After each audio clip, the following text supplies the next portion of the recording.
एक तरफ हो गए सिक्सर्स और एक तरफ डीजे वाले बाबू मेरा गाना तो चला। वेलकम टू द कचरा इनिंग्स। आज हम बात करेंगे आईपीएल और आईपीएल पे हुई पैसों की बारिश के बारे में। जी हाँ, बीसीसीआई ने बनाया आईपीएल को एक मनी मशीन, उसको एक ऐसा बिजनेस बनाया कि मुन्ना भाई भी बोले भाई ये क्या धंधा है। तो रेडी हो जाओ क्योंकि ये कहानी है क्रिकेट, बॉलीवुड, कंट्रोवर्सी और इतने सारे पैसों की कि आपके कैलकुलेटर की भी मेमोरी फुल हो जाएगी। शुरुआत करते हैं आईपीएल के जन्म से। आईपीएल का जन्म कैसे हुआ? तो शुरुआत की बात है जब क्रिकेट यानी सिर्फ टेस्ट और गिने चुने वर्ल्ड कप हुआ करता था। फिर 2007 में हुआ T20 क्रिकेट वर्ल्ड कप जिसे इंडियन क्रिकेट टीम ने जीता था। फिर 2007-8 में बीसीसीआई के ललित मोदी ने सोचा कि अगर अमेरिका वाला NBA और NFL से इतना कमा रहे हैं तो हम क्यों नहीं, और इससे जन्म हुई एक आइडिया की, जिस आइडिया का नाम था इंडियन प्रीमियर लीग। तो NFL का पैसा और EPL का फैन क्रेज, ये कंबाइन करने के ड्रीम के साथ शुरू हुआ आईपीएल का सफर। बस ये चकाचक आइडिया और इसी के साथ 2008 में आईपीएल लॉन्च हुआ, एकदम बॉलीवुड ओपनिंग के स्टाइल में। पूरा बॉलीवुड का तड़का और चमक धमक के साथ आईपीएल की ओपनिंग हुई। ओपनिंग मैच में ब्रैडम मैकलम ने मारे 158 रन। इस 158 रन के साथ सिर्फ स्टेडियम ही नहीं, हर घर गूंज उठा DLF मैक्सिमम के साथ। याद है ना, उस जमाने में सिक्सर को एक DLF मैक्सिमम कहा जाता था। शुरू के दिनों में तो कुछ लोग आईपीएल से बहुत निराश थे। प्योरिस्ट ने तो ये भी कहा कि ये क्रिकेट का क्या तमाशा बना रखा है, नाचना गाना और क्रिकेट ये एक साथ बिल्कुल नहीं जाता। लेकिन पब्लिक ने कहा हमें मजे लेने दो बॉस। खचाखच stadium full, highest TRP rating के साथ आईपीएल ने आसमानों की ऊंचाइयों को छू लिया। 8 टीम्स बने जिसमें से कुछ टीम ओनर्स की फेस वैल्यू थी तो कुछ की बिजनेस वैल्यू। तो इनमें से कुछ नाम थे जैसे कि शाहरुख खान, प्रीति जिंटा और बिजनेस ओनर जैसे मुकेश अंबानी। और मुकेश अंबानी ने तो इतने पैसे देके मुंबई इंडियंस की टीम खरीदी कि एक साधारण आदमी सोच में पड़ जाए। फन फैक्ट, उन्होंने 2008 में मुंबई इंडियंस के लिए लगभग 550 करोड़ दिए थे, जो 2008 के लिए बहुत बड़ी अमाउंट थी। लेकिन 2 साल पहले आईपीएल में एंट्री के लिए संजीव गोयनका जी ने लगभग 7,000 करोड़ खर्च किए। मतलब क्रिकेट, बॉलीवुड और कॉर्पोरेट पैसा ये इंडियन ऑडियंस को बहुत भा रहा था। लेकिन सब कुछ इतना आसान नहीं था। कोई भी ब्लॉकबस्टर में थोड़ा सा मसाला तो जरूरी है, और यही हुआ आईपीएल के सेकेंड सीजन के बाद। जैसे ही 2008 का सीजन सक्सेसफुली खत्म हुआ, 2009 की बारी आई और 2009 में थे इंडियन जनरल इलेक्शंस। और बीसीसीआई ने सोचा पॉलिटिक्स के साथ पंगा नहीं। पूरा का पूरा 2009 का आईपीएल साउथ अफ्रीका में हुआ था, और ये पहली बार था जब कोई डोमेस्टिक टूर्नामेंट इंडिया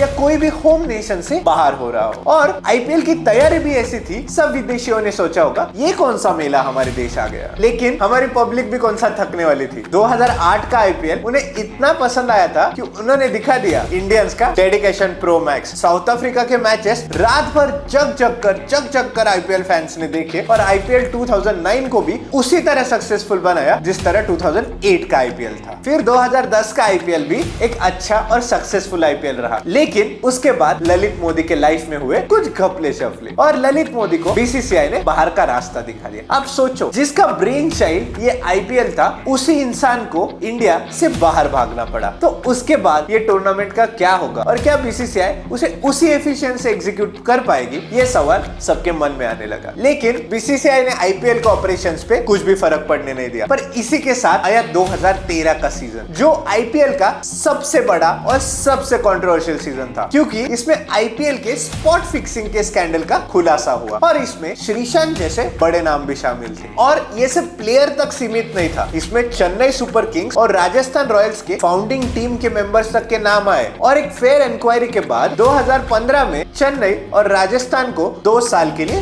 बैन किया गया। चेन्नई के फैन तो थाला के लिए तरस गए थे, और वैसे ही सोशल मीडिया पे रोना धोना शुरू हुआ कि धोनी के बिना आईपीएल में क्या मजा आएगा। लेकिन इसका सोल्यूशन बीसीसीआई ने ऑलरेडी निकाला हुआ था, और उससे फ्लोट हुए 2 temporary team, rising Pune super giants और गुजरात लायंस। पुणे ने धोनी को सिलेक्ट करके उनके फैन बेस को खुश कर दिया। अगर सोचा जाए तो कंट्रोवर्सीज के बिना आईपीएल आधा अधूरा है, चाहे वो प्लेयर्स, चाहे वो मैच फिक्सिंग का इल्जाम हो या ओनर्स पे लगा हुआ बेटिंग का इल्जाम, और कभी कभी तो प्लेयर्स के पार्टी के वीडियो तक लीक होना। लेकिन BCCI was very firm with their actions. उनका बस एक ही मानना था, the show must go on. Her controversy के साथ अगले साल नया सीजन, नए स्पॉन्सर और नए जोश के साथ आईपीएल वैसे ही चलता रहा, बल्कि और बढ़ता गया। लेकिन इस सब के पीछे था पैसा। ये पैसा बीसीसीआई तक पहुंचा कैसे, इसकी ये सबसे इंटरेस्टिंग स्टोरी। जब बीसीसीआई का आइडिया ललित मोदी ने पिच किया था, तो सबसे पहले ये ख्याल था कि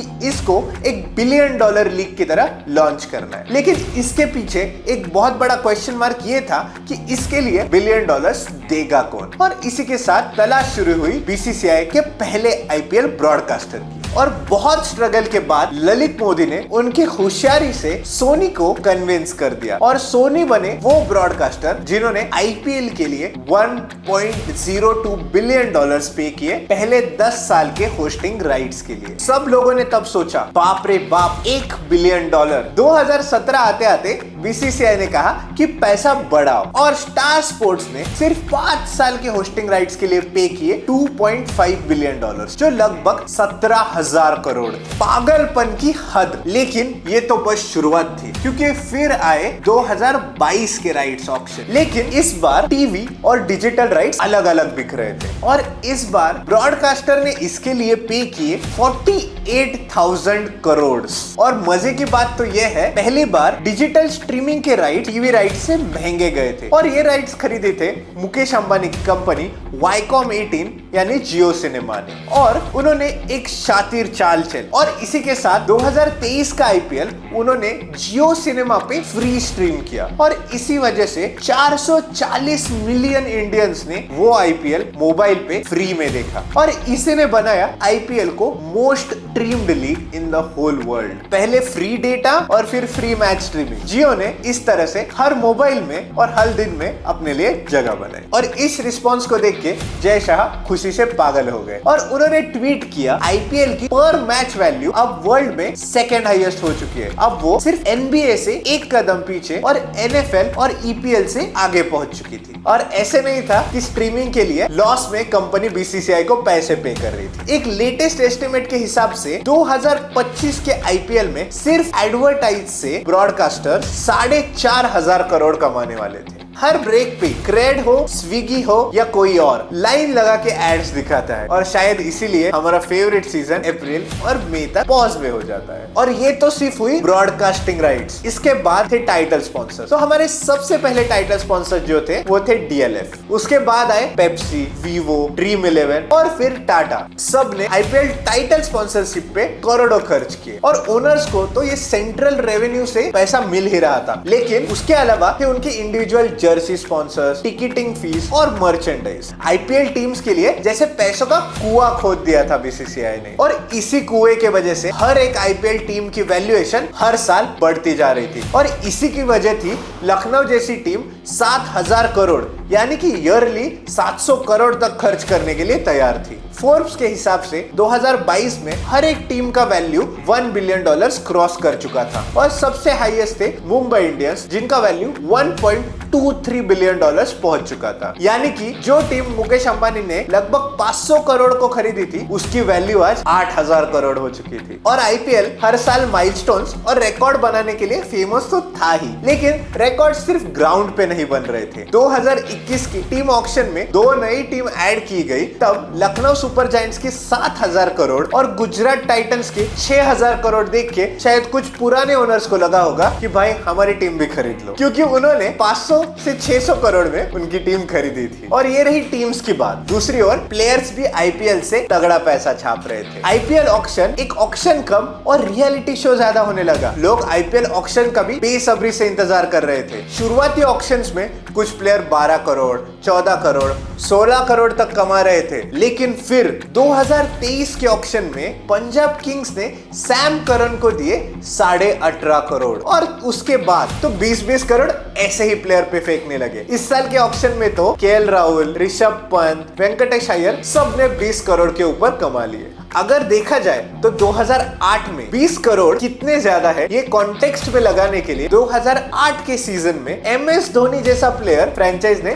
बस 6 करोड़ में खरीदा था और उसके बाद वैल्यूएशन बढ़ने की सबसे बड़ी वजह यानी कि हम व्यूअर्स 2019 हो या 2022 हर साल व्यूअरशिप का रिकॉर्ड टूटते गया। लेकिन 2023 ने तो डिजिटल स्ट्रीमिंग ने धमाका कर दिया। सिर्फ मोबाइल पे लगभग 2.5 करोड़ लोग एक साथ आईपीएल फाइनल देख रहे थे और इसी वजह से टोटल क्यूमुलेटिव व्यूअरशिप जो थी वो मिलियंस में पहुंच गई। यानी कि आईपीएल फाइनल भी सुपर बॉल जैसा एक बहुत बड़ा इवेंट बन चुका था। 2023 ने हमें एहसास दिला दिया कि आईपीएल सच में एक ग्लोबल टूर्नामेंट बन चुका है, क्योंकि कॉर्पोरेट ऑफिस हो या पान टपरी, हर जगह हमें आईपीएल की ही चर्चा और आईपीएल की व्यूअरशिप देखने मिल रही थी। और सबसे बड़ी बात, लीग वैल्यूएशन। लीग की वैल्यू करंटली $17 बिलियन है। यानी कि अगर आईपीएल एक बिजनेस होता तो एक यूनिकॉर्न नहीं, गॉडजिला होता। और इसी आईपीएल की वजह से बीसीसीआई एक बहुत अमीर बोर्ड बन चुका है। पहले बीसीसीआई आईसीसी से पैसे लेता था, अभी आईसीसी ही बीसीसीआई की वजह से चल रहा है। और आईपीएल ने बस बीसीसीआई को पैसा नहीं दिया, बल्कि दी सॉफ्ट पावर। क्योंकि पहले इंग्लिश प्लेयर हो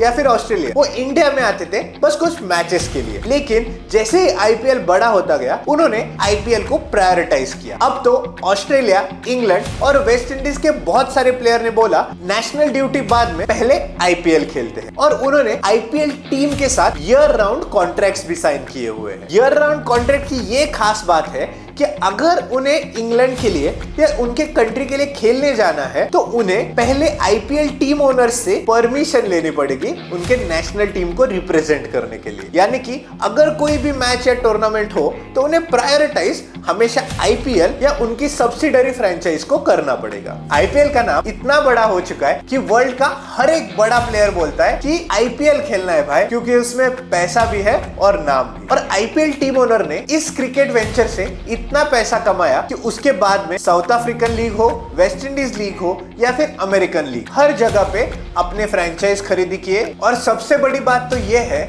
कि आईसीसी को भी अपना कैलेंडर आईपीएल के अराउंड एडजस्ट करना पड़ता है, क्योंकि हर एक बोर्ड का हर एक बड़ा प्लेयर ये चाहता है कि वो उस टाइम पे आईपीएल खेले, ना कोई बायलैटरल सीरीज।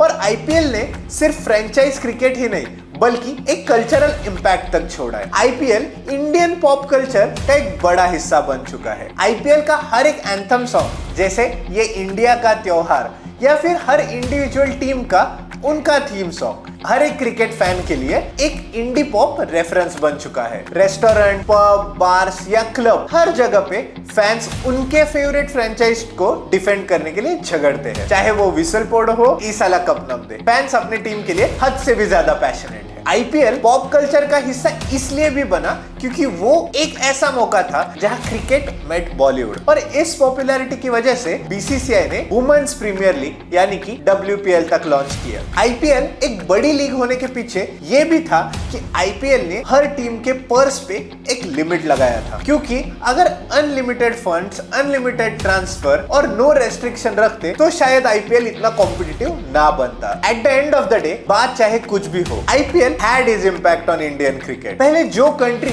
ओडीआई क्रेजी थी, वहां पे T20 का क्रेज इतना बढ़ गया कि आजकल हर जगह बस T20 धमाल का ही डिमांड है।